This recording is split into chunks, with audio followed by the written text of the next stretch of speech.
To see the fine detail of this video, please run the video at the highest quality possible.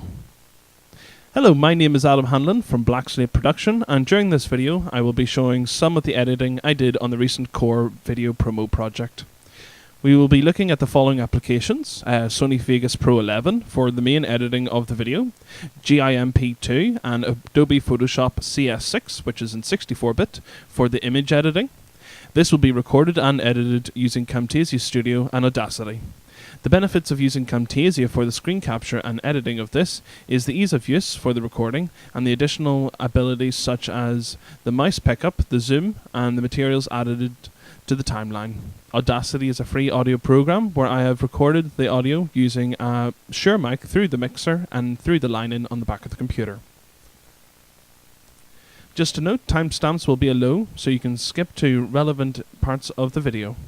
Now let's get started. As we see here, in Sony Vegas, I have already pulled the project video and audio files.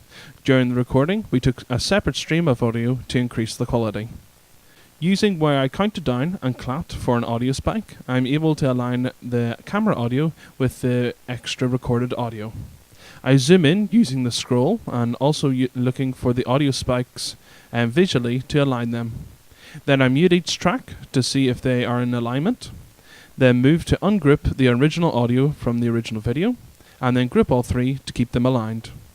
I also make sure that the main audio is being muted so that we are using the extra quality audio. From here, I just cut out the speech using the S button. This will slice out the segments that we need to gain the clips for the video.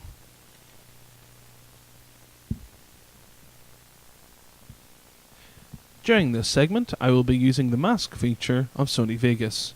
I will be using this to give a shuttle effect of the closing around the logo and the reveal of the logo from the center. To access this feature, it will be on the quick load from the video itself, located here labeled pan/crop. When in this window, we go to the mask feature and enable. To the right of the tick is the timeline of that particular video, which is where we will add in the different features or attributes to the mask. These are the same skills that you will use for Flash as well. Here we simply draw it using the tools on the left bar. Zoom in is normal with the scroll mouse. Once the attributes are filled in the timeline, we then copy and paste to keep the same loadout and move it, where we can edit each individually. We are able to paste the attributes back in if a mistake occurs. We use the same method on the other three videos. Again, remember to save your work with multiple instances. In this segment, I will be using Gimp 2 and Sony Vegas. Within Gimp 2, I am taking the pop-up image for the Flash overlay and making a separate copy for it. This separate file is to help me when using it in Sony Vegas. The background has a null or nothing in it so that the video in the background is visible. I highlight the image and go to Image, Transform, Flip Horizontally to make the image flip to the other side. This image needs to be saved as a PSD or a PNG to keep the null space. From here, I move it into Sony Vegas, and using the pan crop menu, I am able to manipulate it on screen. We are now using the same techniques as mask, except on the position timeline. A helpful hint is to use the 4-way arrow keys, and if you click this, we can isolate the movement from up and down or horizontally. Once finished, copy and paste to all the videos and edit the timeline where appropriate. During this segment, we will be using both the previous skills of pan, crop, positioning and masking in Sony Vegas. But first, in Photoshop, this is my finished project of the large image file. These are many layers collapsed for ease of use. Be careful on the number of individual images you are using at one time due to the memory usage. From here, we simply drag and drop into a video track. Remember, you can create a new one from the right-click menu and select video track. We again go to the pan crop menu, and using the position tools we have learnt before, we make the image become full screen.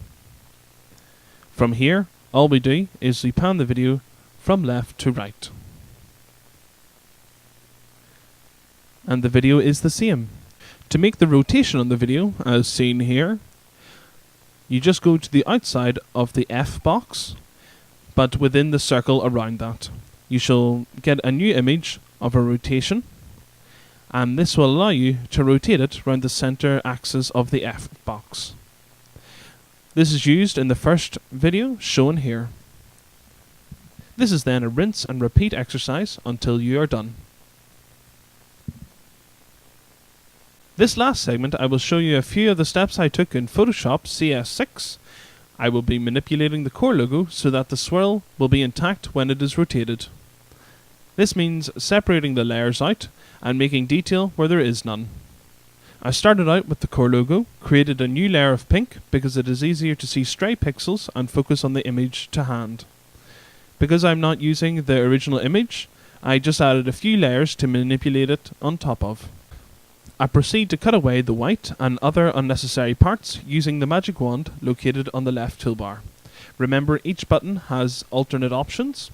To view these options, just right-click the button. The magic wand will collect the light-colored pixels that are beside it and highlight them. This then gives me the swirl with the gaps, which I need. Now, opened in a separate file, I drew guiding lines, which will then help me fill in the pixels. I then proceed to use a range of tools from Spot Head, Clone Stamp tool, Healing Brush, and this goes right the way down to using the pencil and the eyedropper tool. The shortcut for using the eyedropper tool while in pencil is Alt. This was done over the course of 4 more layers, which I then right-click on the layers and go to Flatten Image. From this, I'm nearing completion of the swirl. I then delete the pink, trim up with the eraser tool, and produce the layer with an effect. To use this, highlight the layer you want to edit, go to the bottom right of Photoshop, and click the FX tool. This will come up with a list to pick. This I use Stroke to add a border. Within Stroke, you can pick the number of pixels that surround the image, adjust where necessary, and then hit click OK. Then again, I went round the image using the eraser tool to touch it up.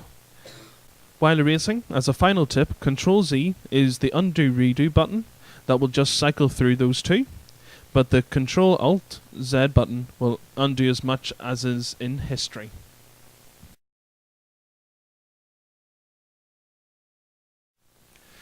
Thank you very much for watching this edition of video of editing. This has been Adam Hanlon from Black Slate Production.